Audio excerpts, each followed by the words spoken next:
Good morning, ghouls, and all you other spooky friends out there. Welcome to another ESO video.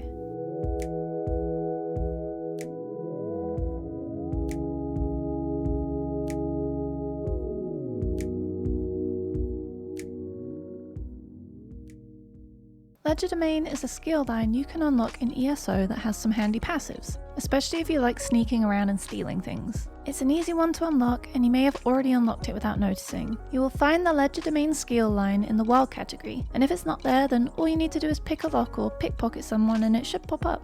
Now, leveling this skill line isn't difficult, it's just not the quickest to do. However, there are a few different things you can do to level this skill line. The first is lockpicking. Whether this be chests, houses, lockboxes, all of these contribute, and the higher the difficulty of the lock, the more points you get. Chests that are out and about in the world will cause no problem when lockpicking. However, when you start breaking into houses and stealing from lockboxes, you might start to build up a bounty and get into trouble with the guards. The next is pickpocketing. All you need to do is crouch behind an NPC and press E to pickpocket. This is relatively easy to do, and the harder the target, the more points you get. However, if you get caught, just like with breaking into houses, you will start to build up a bounty and have trouble with the guards. And the final way to level is by stealing items to be sold or laundered at the fence. You cannot use this item or sell it to a merchant. You must take this item to a fence to either sell if you don't want it, or launder if you want to keep it.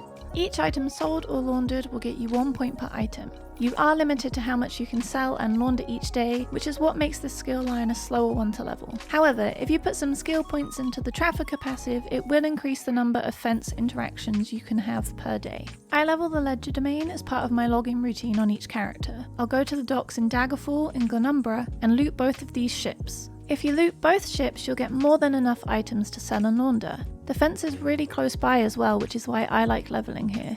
You also won't have to deal with guards, which is why I prefer doing this to breaking into people's houses. The fence is also where you can go to pay off any bounties you may have. Bounties are acquired by committing a crime and are measured in gold. The size of your bounty depends on the severity of the crime. Once you acquire a bounty, the infamy meter will appear in the bottom right corner, and whenever you pass a guard, they will approach you to try and get you to pay your bounty. If you agree to pay the bounty, then all stolen items will also be removed from your inventory. If you don't agree to pay the bounty, then the guards will try and kill you as you run away, and the sword and the infamy meter will turn red. Once it is no longer red, the guards will not attempt to kill you anymore. You can also just wait for the bounty to go away. It slowly goes down over time and is represented by the white bar on the infamy meter.